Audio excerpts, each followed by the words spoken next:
ধুর।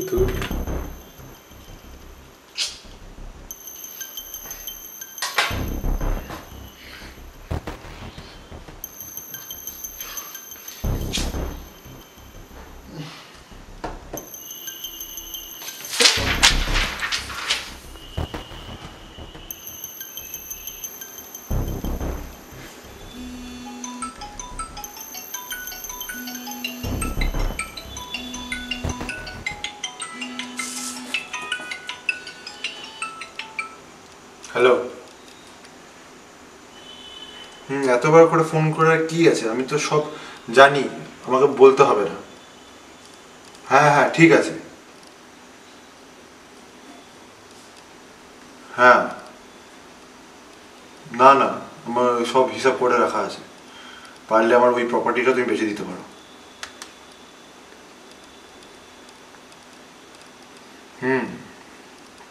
আর হ্যাঁ, আমি ওই দিকেরও একটা ভালো ব্যবস্থা করে রেখেছি।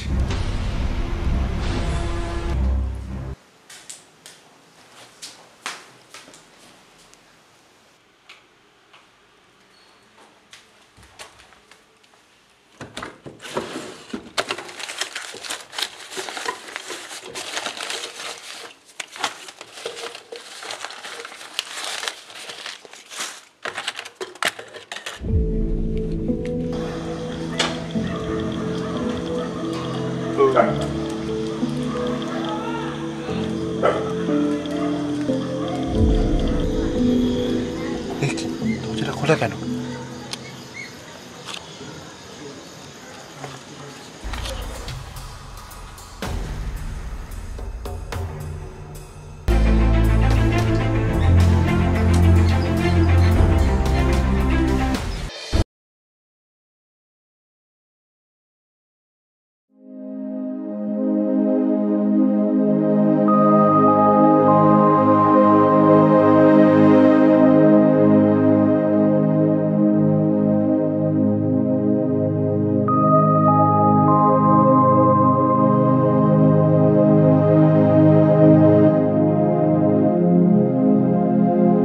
সত্যি এই বিজনেসের চাপে আর বন্ধুদের সঙ্গে একসঙ্গে বসা হয় না।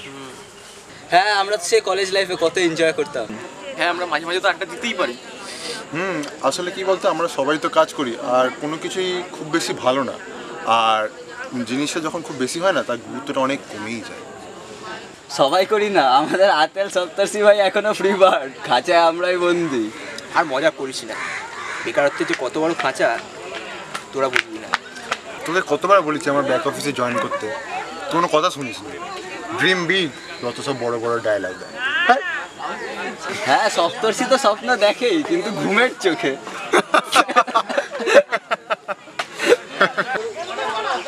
কিরে, তুই আবার ফোনই কেন বসে পড়লি?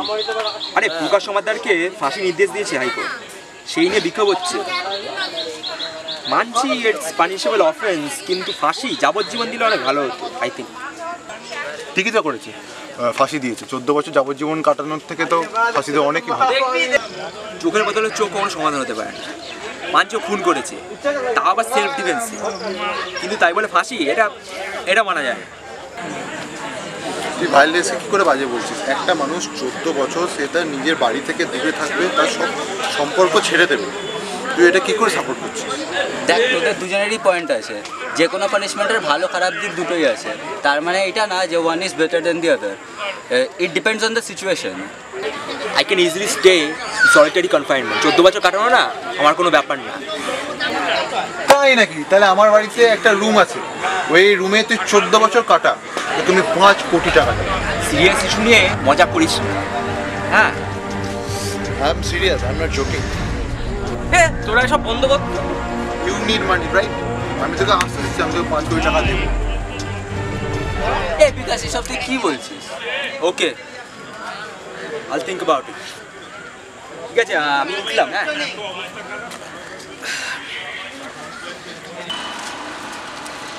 আরে সপ্তর্ষি যে, কেমন আছিস? কী করছিস এখন? এই চলছে রে। তুই কেমন আছিস? কী করছিস এখন? আমি ভালোই আছি। আমি এই 6 মাস হলো একটা ইনকাম ট্যাক্সের অফিসে কাজ করছি, আর সামনে আমার বিয়েও আছে, তোকে কন্ট্যাক্ট করে নেবো।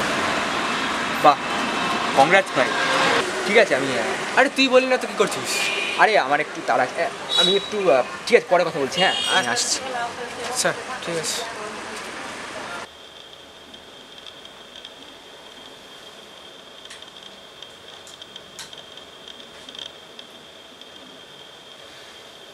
ফোনটা কি করবো বিকাশকে, 14টা বছর, নাকি ছেড়েই দিই, বাট অতগুলো টাকা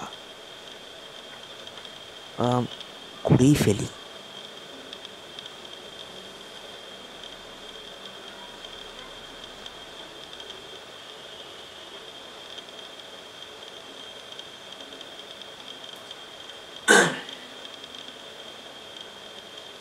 হ্যাঁ হ্যালো, হ্যাঁ বিকাশ, হ্যাঁ বলছি কি তুই বাড়ি আছিস?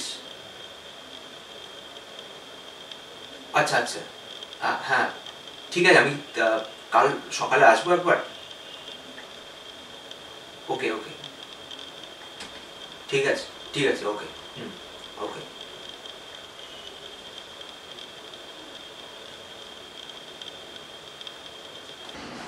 কিরে তুই চলে এসেছিস?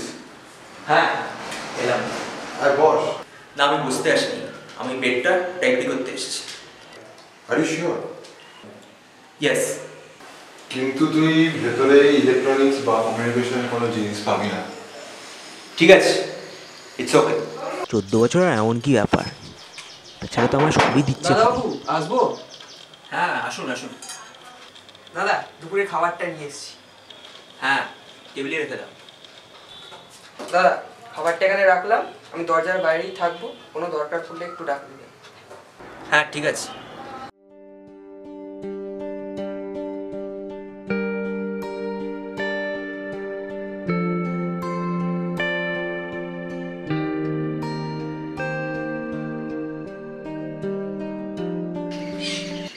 বোধহয় একটা কথা বলছি, কিছু মনে করো না, তোমার তো বয়স কম, তুমি এই কাজ করো কেন?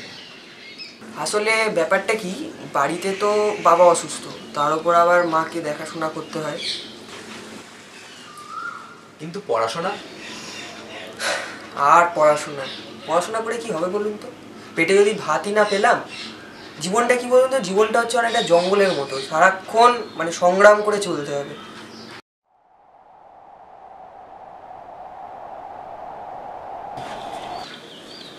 দাদা বইটা এখানে রাখলাম। হ্যাঁ হ্যাঁ ঠিক আছে।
আর 14 বছর হতে মাত্র 2 দিন বাকি। 14 বছরে আইসোলেশনে থাকার কষ্টটা বুঝতে পেরেছি। আবার এটাও ঠিক যে আলাদা থাকলে ইন্ট্রোস্পেকশন বাড়ে, নিজের পৃথিবীটাকে আরও ভালোভাবে চেনা যায়।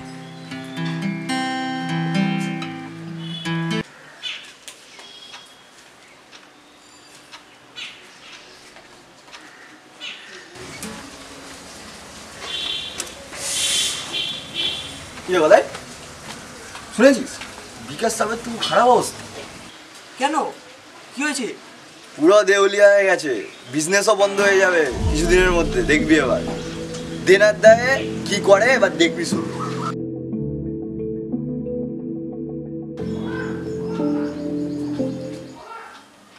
দাদা হ্যাঁ বল। আসলে মানে সপ্তর্ষি দাদা বলছি, তুই চলে যাচ্ছিস তাই তো? হ্যাঁ আমি তো সব শুনলাম, এখান থেকে শোনা যাচ্ছে। তাহলে সবই যখন জানো তাহলে আমি বেরোচ্ছি, তুমি আমার সঙ্গে চলো। না, তুই পারলে চলে যা, পারলে দরজাটা খুলে রেখে যাস, আমি পরে যাবো।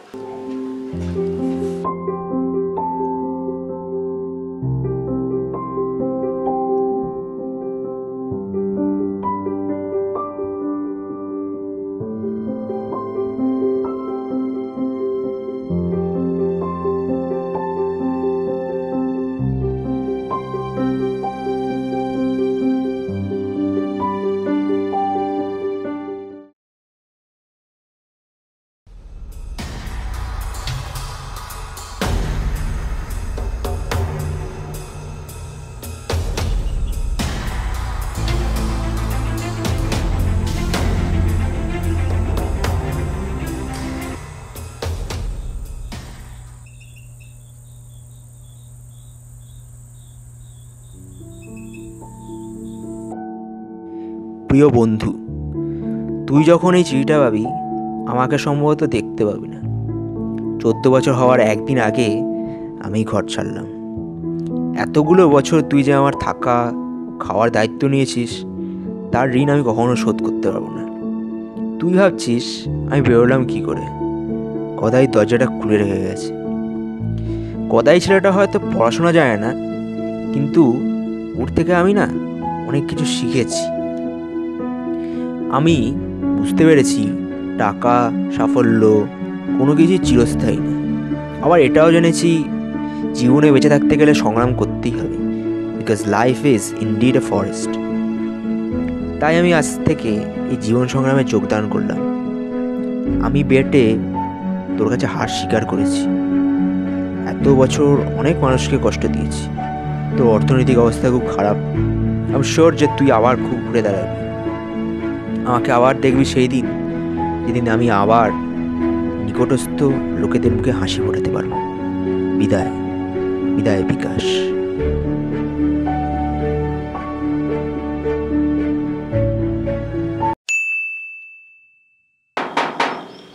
দাদা বাবু আসবো? খাবারটা এখানে রেখে দিয়ে গেলাম, দরকার পড়লে ডেকে নেবে।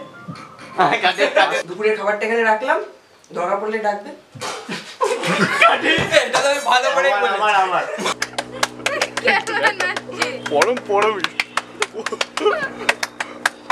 এখনো ফ্রি বার্ড, খাঁচায় আমরাই বন্দি। হ্যাঁ ভালো বলেছে, ভালো বলেছে, এটা তুমি বলতে হবে। বাবা আরে বলবি তো, অ্যাকশন আমি শুনিনি। এ মজা, এমনি বলছিস পরবে ট্যাগ করবো।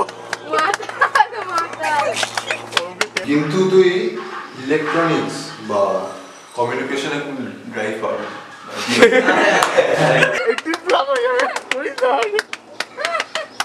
হ্যাঁ আমরা মাঝে মাঝে তো আড্ডা দিতেই পারি।